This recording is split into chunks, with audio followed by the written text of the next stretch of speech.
The Mesa Chamber of Commerce Inside Business Podcast brings you a unique view of Mesa through its vibrant business community and the subjects that are important. The podcast is produced in the Mesa Chamber of Commerce Media Studio, sponsored by the University of Phoenix. Our podcast is hosted by Mesa Chamber of Commerce CEO Sally Harrison. Please enjoy this episode of the Mesa Chamber Inside Business Podcast. Hi, I'm Sally Harrison with the Mesa Chamber of Commerce. Today, I'm so excited to have our friend and, world's best photographer, chamber member, partner in crime for a lot of different things. Ivan Martinez with Ivan Martinez Photography is in the studio. Ivan, welcome. Thank you. Yeah. Glad to be here. Yeah. Excited. Well, I mean, you've been our neighbor, but you've been a chamber member for a long time. It's about time that you're here doing a podcast with us. Okay, Ivan, talk about the humble beginnings of Ivan Martinez. Talk about how you got from Venezuela to Iowa, and you're involved in newspapers. What's all that about? Well, if we had a week, I could really We entertain don't. you, but I know we don't. So let me try to make this long story short. I was born in Caracas, Venezuela, and I was the oldest of three. And I don't know if you know this, but I went to a military high school, a military boarding high school. And I remember very vividly struggling when I finished high school because I didn't know what I wanted to do for a career. I had all these consoles, took all these tests, and I still didn't have much of an idea. Many of my friends were going to go to be engineer that. My dad was very helpful. He goes, Ivan, art, if you are into art and stuff, you do that when you retire. You gotta find something that is gonna make you money. You gotta go into business, or you gotta be a lawyer, or you gotta be an engineer. I'm like, man, none of that sounds interesting, but what the heck? I'm just a young kid. So I remember going to school. I decided that I was going, actually, at one point I wanted to be an architect. And my dad, no, your cousin is an architect and he's unemployed. He can't find a job. We're not going to tell your cousin to listen to this. Right.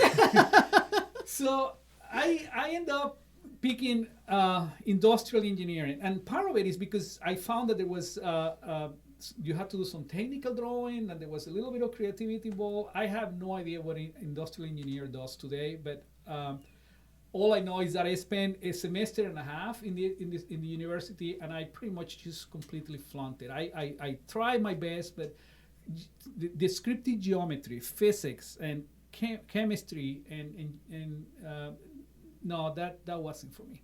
So after a semester and a half, I was like struggling, trying to figure out. I ran across an organization that was giving away scholarships for people to come to the United States and study. I went to their catalog, and one of the things that they were offering was they were giving away a 3-year scholarship, 1 year to learn English, 2 years to learn accounting and marketing, which to this day, I'm like, how can you combine the two? It doesn't make any sense. But I figured out, okay, I'll take the marketing part. I think advertising and marketing, I can manage that. So I fill out the paperwork, apply, I got accepted. Went to meet with the advisor, and in the interview, they say, okay, Ivan, you got it in scholarship, you got 3 years to go in the United States. Where in the United States do you want to go? And I'm like, I looked in this, I noticed that they had a map right behind the desk, and I pointed to the middle of the map, and I say, what about this place, Iowa? And she looked at me, she goes, no, it's Iowa. And people ask me, why did you pick the middle of the United States? And the honest truth is that I had friends that have come to the United States to learn English and go to school, and they went to Florida, they went to Texas, they went to California, but they found, because there is so many people that speak Spanish, they just kind of stay with us, and then after a year or two, they were still struggling. They couldn't speak the language. I had already struggled at the university. I had already, in my mind, wasted a semester and a half. I was not going to waste this opportunity. So I honestly, I didn't care where in Iowa or in the United States. I just knew that if I went someplace away from the South, that I was going to force myself to learn it. And it worked. In 6 months, I was able to kind of learn a little bit and get myself able to get to school. and it made a difference. When I was finishing my second, halfway through my 2-year degree, I felt like 2 years is not going to be enough. I need to get a bachelor's degree. So I went back to the organization and said, can you do another 2 years? Can you do an extension? They say, we don't have enough money for a loan, for a scholarship, but we can give you a loan. So I say, I'll take a loan. So they gave me a loan for 2 more years, and I was able to transfer from Kirkwood Community College in Cedar Rapids to the University of Northern Iowa in Cedar Falls, Iowa, where I got a degree in marketing and advertising.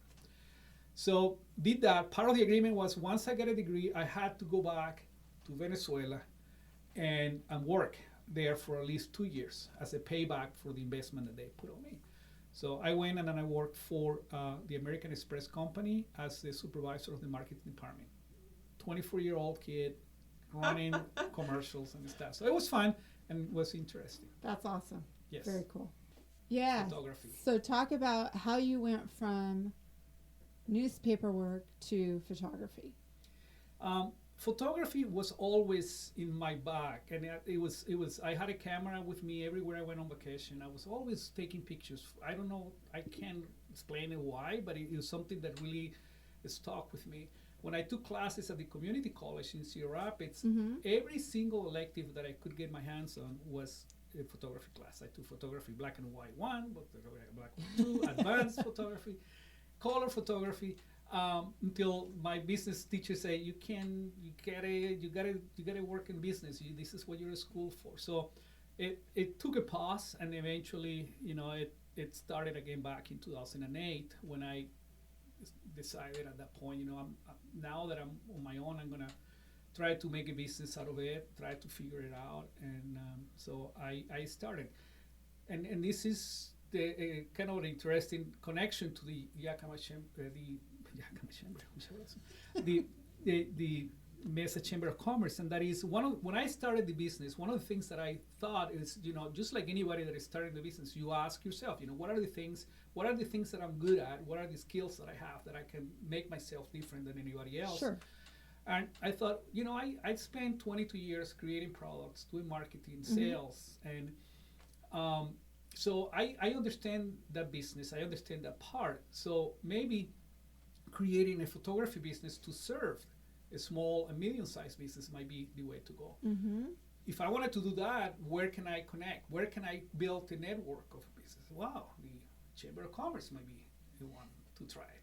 So that purposely was done because I wanted to build a network of people. It took years. I run into people at the chamber many times, and they say, I've been a member for a couple of years, and I haven't been introduced to this, and I don't know anybody. I say, well, it is not what you get what you put into this. Right. So you got to get engaged. You got to be part. And to me, it's been a wonderful relationship. I mean, it's been an amazing. I have gotten a lot out of the chamber. The chamber has gotten a lot from me. It's been a great partnership. So we both have benefited, but it was done purposely and many times without really expecting anything back other than just the experience and the exposure that I thought I could get. And so here we are. Well, talk about your mission at the outset. I mean, was that your vision? It was, but here's the thing. I mean, I challenged myself because when I started, I went to school for marketing and advertising. I didn't go to school to get a degree in photography. So I felt sometimes inhibited in the fact, like, oh my gosh, look at these photographers. They went to school to be photographers. They have the knowledge. They have the this and that. So I really, when I started, I didn't want to kind of completely jump into that area because I felt that I didn't have the expertise yet. But I had in my head, this is where eventually I will go. So when I started, I was doing, anybody that will raise their hand and say, I'll pay you to do this, I would say yes. And I did crazy things. But you built relationships with people. I did, yes. I mean, really, that's the bottom line, right? And that's how you progress. Well, talk about the services and products that you offer, because you're not just walking in with a camera and taking a few pictures. You tell a story with your pictures. that's the attempt. That's, when people ask me, yes, I'm a photographer, what, but in reality, it is what I do for a living. You're And a storyteller. I want to help businesses tell their stories. And so, for example, yesterday I was at a construction site. And construction is not glamorous. My poor car right now has about 4 inches of mud under it. I have to take it to the car wash. But I am hired to go there and capture what's happening. And this is a neighborhood that is being built on the northwest side of the valley, past the 303, way up there. There is not even roads. These guys are building the roads. But I have been working with this company for 3 years. They appreciate what I do, and they appreciate the fact that they go, "My God, Ivan, you see things that we've been doing this for a living, and we've never seen anything like that." But it's a combination of me understanding their business, understanding what they need, and then stepping back and say, "Okay, here are my tools, here's my knowledge. Let me help build this particular." Tell the story of what's really happening right now. And so, you're looking at a bridge being built, a road being paved. And to me, it's fascinating. And I know people were like, "Really? You're enjoying that?" My sister was texting me the other day. She goes, "You were taking pictures before the sun was out?" And I'm like, "No, I was getting ready to take pictures. I need light to make this work." So, and by the way, the place that I went to took an hour to get there. So yeah, I was getting up at 4:00 in the morning, being there at 5:15, getting ready for that light that is gonna come up, and then prepare and anticipate. Okay, where do I stand so that I can make this photograph work? And it was cool. That's really awesome. Nice. Talk about your customers. What types of businesses, families? What do you focus on? I have, and actually this is kind of what I'm challenging myself right now, is to try to narrow my focus, because when I started, I was doing weddings and families and quinceañeras and seniors, and I did a mix of that. But today I'm focusing more in the business part. So I will work with, I worked with a chiropractor here in Mesa a couple of months ago. She's in the process of putting together a brand new website, and so help me reach out to me and say, "I need headshots, but I also need photos of people at work." So we sat down, we basically kind of took a look at what was needed and broke the plan in 2 sessions. So we did a session for the headshots on location, and then we did another session at the office to have people that were being taken care of. And so right now, the key business, the key core clients are going to be people that are needing images for their marketing and advertising, or they're just having a hard time being able to illustrate what I said that they do. And here's the thing that I tell any business out there, is that it is very easy to go on the internet and find stock photography. And it's very, very inexpensive way to get a nice, beautiful image on your website. But that is not you. That is not your business. And that's not just the bad part. I mean, the worst part is that your competitor might end up buying the same clip from the same. So now all of a sudden you have a website that looks like somebody else, and you look like anybody. You have no identity for it. So think of it this way: if you were asked to put a headshot in LinkedIn, would you take Rob's? Because no, you will take your own photograph and say, "Here's who I am." Do the same with your business. Use images that are you. Yes, you can do photos with an iPhone. You can do photos very inexpensively, but at the end of the day, it is your identity. It is your image who is going to tell people, "Here I am." Yeah. Well, talk about what makes you and Ivan Martinez Photography unique. We are all obviously unique. I'm not. There are many photographers in the valley, and there are many talented photographers. The thing that I think makes me that is my strength is that I take time to get to know the businesses that I work with. I really don't want to just go in and start taking photos without really understanding who the business is. And I'll ask questions, and I dig in so that I can really be able to step back and say, here's what I think needs to happen. And then we go back and forth. And the idea of this is that I'm building photos that reflect who you are as a business. It's very easy for people to say, oh yeah, you bake cakes, let's just do the photo with the cake and this and that.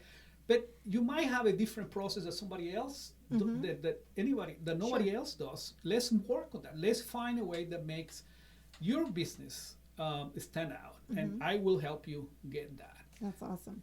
Well, talk about how you promote and advertise your business, your own business. So it's changed throughout the years. Obviously, my biggest marketing thing is the Chamber of Commerce. It's unfortunate that this COVID go away thing has pretty much stopped a lot of this networking. We'll get back. We'll get back to it soon. But I'm at almost all the events, and it's helped me out. Not only build my craft, but it's also allow people to see what I do. And so that's one traditional way of marketing myself. Sure. And then obviously the second one will be my website. It's been an investment of time and money because today, as you know, you have to be very aware of SEO. How do you build a website? How do you create copy so that your website can be found and search and so forth? So that in essence is kind of the core. There is social media, Facebook, LinkedIn, Instagram, my business page in Google, and that probably is enough to keep anybody crazy and trying to figure out what. To keep things updated, right? Yeah. Yeah, definitely. Well, talk about you touched on this a little bit, but talk about why should a business invest in professional photography? It is an investment, and I know not just financially. It is important, I think, and obviously I'm very biased on it.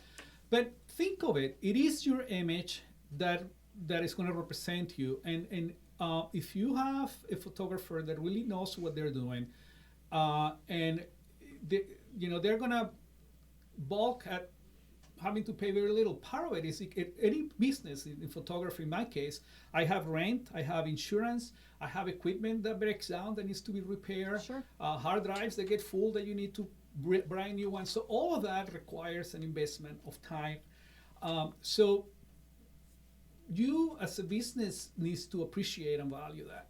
Now, beyond that, having a crafted photograph that really tells a story who you are is priceless.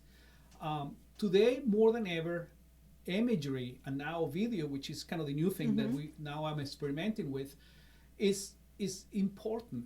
People don't have time to read. There is now a new four-letter word, too long, couldn't read, or something like that people now are using as a way to say, hey, no time to read. Here's the synopsis of it. So having a photograph or a short video will take you away and ahead of anybody else up there. I get people that, yes, it's nice to have a description about what you do, but you got to grab the viewer, the people that is up there searching, looking at a website for about a couple of seconds and saying, no, this is not for me. No, this is not for me. No, this is not for me. You can't not afford to say, I'm just gonna do a stock photos or no invest in photography, because you are putting yourself, all the investment that you have made in educating yourself, in membership with associations, building a website, paying your rent, and putting your bill. All that investment is going to probably not go much far if you don't have a good visual representation that illustrates who you are. You do a wonderful job at that too. Well, what advice would you give to a business that's looking to hire a photographer? What questions should they be asking? The first thing, obviously, do they have a website? And can you see the work that they have? Every photographer is very unique, and sometimes, every time you're gonna see a style, and a style is like music. I mean, there are some musicians that are incredibly wonderful, but they're not your style. You don't enjoy their music. That doesn't mean they're not good. That just means that it's not a good fit. So find that. Is this style of photography good for me?